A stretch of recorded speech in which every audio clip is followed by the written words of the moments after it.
Assalamualaikum warahmatullahi wabarakatuh. Perkenalkan, nama saya Hoyrunisa Nisa dari Prodi Bimbingan dan Konseling NPM 2313 052087. Video ini dibuat untuk memenuhi tugas mata kuliah Pendidikan Agama Islam. Saya dari kelompok 6 membahas tentang bab 6 dengan judul Membangun Paradigma Islam, Ipteks, dan Pendidikan Anti Korupsi Berwawasan Modernisasi, Beragama, dan Bela Negara.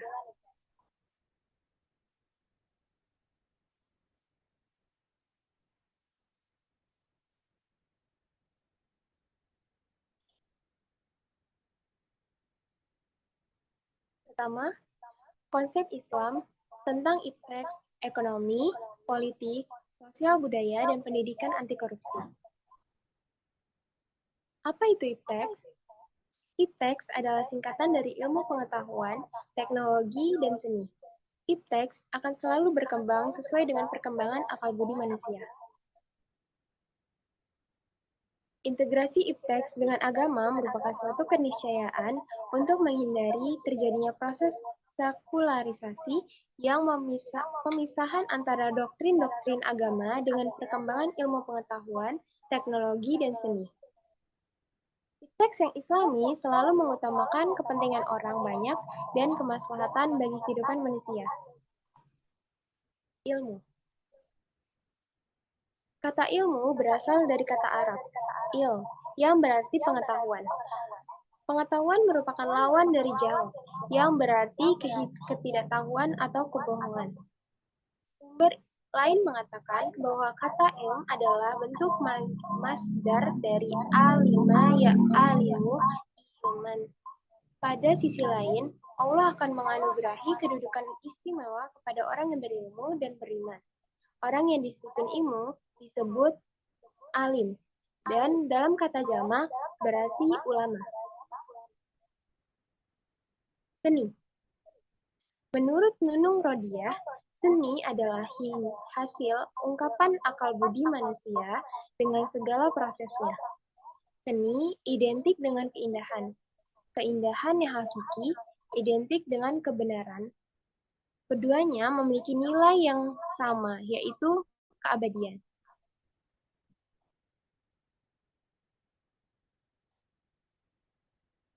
Seni juga terlahir dari ekspresi kesucian hati.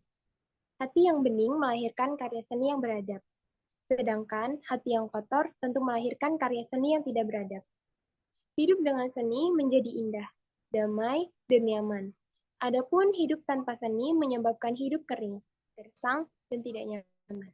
Seni itu indah, dan keindahan itu sifat Tuhan. Ekonomi. Ekonomi adalah segala bentuk transaksi yang berkaitan dengan produksi, distribusi, pemasaran barang, dan jasa yang mendatangkan keuntungan finansial. Prinsip ekonomi ada dua. Pertama, prinsip ekonomi konvensional. Yang kedua, prinsip ekonomi Islam.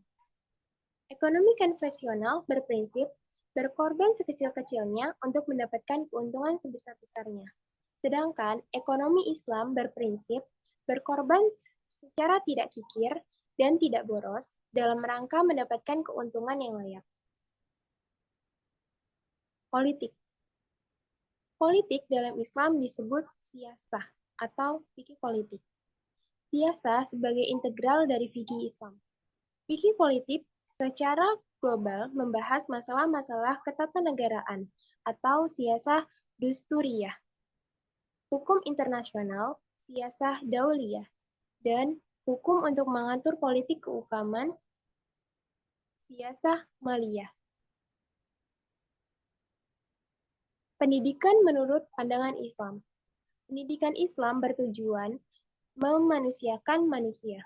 Tujuan pendidikan adalah menjadikan manusia sadar atas eksistensi dirinya sebagai hamba Allah, yang bertugas sebagai Abdullah dan berfungsi sebagai Khalifatullah. Modal dasar agar manusia dapat berfungsi dirinya sebagai Khalifatullah adalah iman, ilmu, dan amal. Budaya anti korupsi. Bangsa kita memiliki kelemahan perilaku yang diwariskan sebagai hasil penjajah. Mental menerabas, tidak menghargai waktu, meremehkan mutu, dan tidak percaya diri. Proses pendidikan seperti mementingkan penguasaan pengetahuan semata ketimbang pembiasaan perilaku yang baik.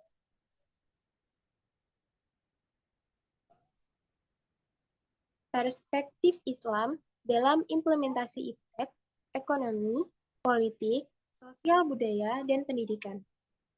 Dalam kacamata Islam, sumber ilmu itu terbagi dua, yaitu ayat-ayat Al-Quran atau Al-Quranul Karim. Yang kedua, ayat kauniyah adalah ciptaan Allah yang diteliti dengan paradigma Islam dan menggunakan akal yang juga ciptaan Allah.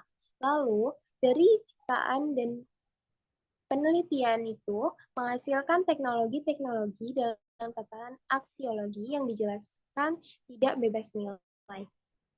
Tolak ukur Islam dan tidak Islami sebuah sistem ekonomi adalah adanya riba dan horor spekulasi di dalam prosesnya. Tolak ukur lain, adakah gerahar dan doror merugikan orang lain dalam niat dan akadnya. Jenis-jenis riba menurut Syafi'i Antonius. Ada 4 riba. Yang pertama, riba qardh. 2, riba jahiliyah. Ketiga, riba fadl. 4, riba nasi'ah. Prinsip-prinsip siasah Islam. Pertama, al-amanah, artinya dapat dipercaya. Kedua, al-adalah, atau keadilan. Yang ketiga, al-huriyah, kemerdekaan dan kebebasan. Keempat, al-musawah.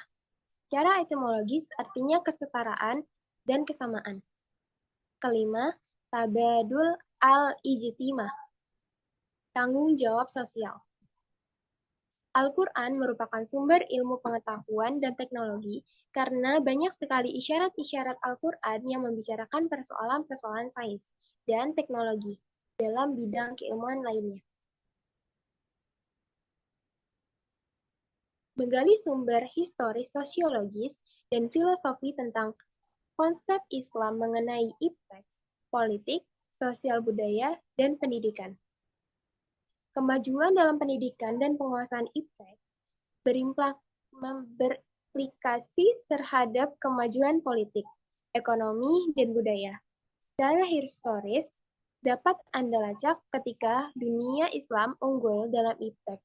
Pada masa keislaman, dinasti yang kekuasaan politik umat Islam semakin luas dan ekspansinya ke berbagai wilayah, dan penguasaan dalam politik ini membawa kemajuan dalam kehidupan ekonomi umat Islam saat itu.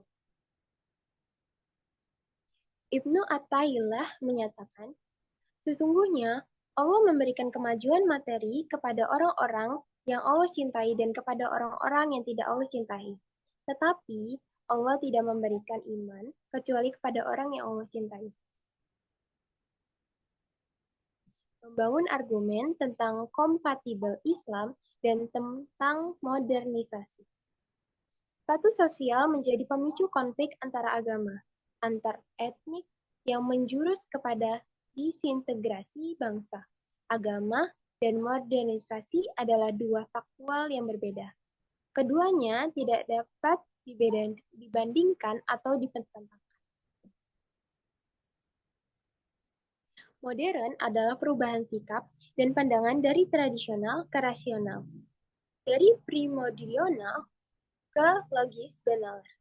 Modernisasi adalah suatu proses perubahan yang sangat mempengaruhi budaya dan peradaban manusia, dan mau tidak mau bergulir menyusuri ruang kehidupan.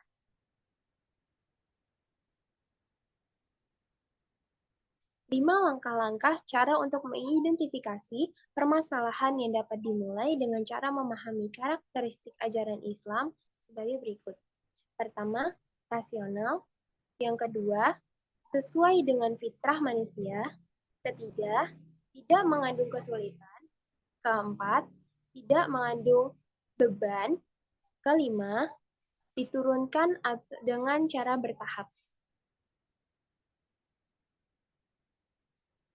Mendeskripsikan esensi dan urgensi kontekstualisasi pemahaman Islam dalam menghadapi tantangan modernisasi. Perlu untuk kita sadari bahwa modernisasi akibat kemajuan iptek telah mengubah pola pikir, pola pergaulan, dan pola kehidupan secara masif. Industrialisasi dalam produksi barang dan jasa di satu sisi meningkatkan kualitas dan kuantitas barang dan jasa diperlukan manusia. Tetapi di sisi lain membawa dampak terhadap wujudnya stratifikasi sosial yang tidak seimbang, yakni kapitalis atau pemodal dan pekerja atau buruh. Perilaku keagamaan masyarakat yang semula menghadapi silaturahmi penting dan harus bertatap muka, bersua, bertemu, dan berhadapan secara fisik, berubah menjadi silaturahmi cukup hanya melalui pendengar suara telepon, SMS, Facebook, dan Twitter.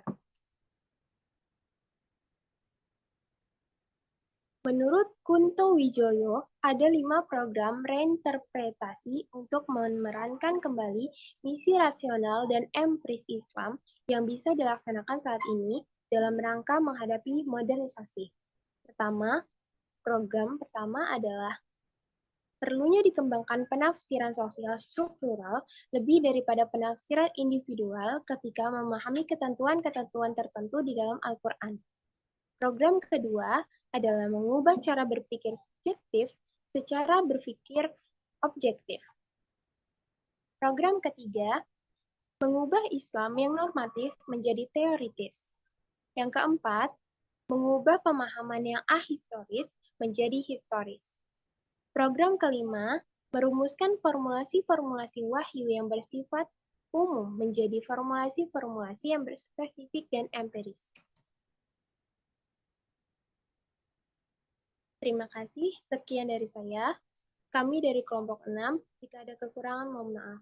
Wassalamualaikum warahmatullahi wabarakatuh.